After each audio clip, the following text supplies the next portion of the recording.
Super flu, hindi nakakaalarma ayon yan sa DOH. Sa report ni Idol Ren Alejo. Yung report, go na!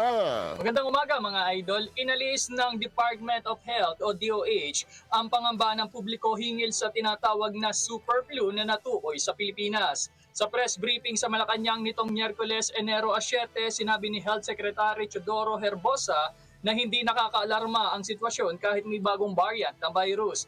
Ayon kay Herbosa, nakarecover na ang lahat ng 17 kaso ng super flu na natukoy noong Hulyo at Agosto noong nakaraang taon. Karaniwang gumagaling ito na mag-isa maliban kung may malubhang sakit ang pasyente o matanda na.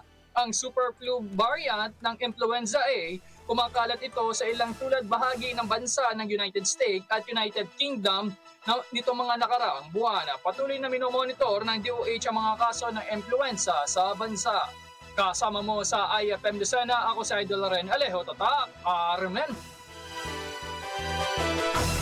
Maraming salamat, Idol Ren Alejo, sa iyong naging report. IFM News Lucena.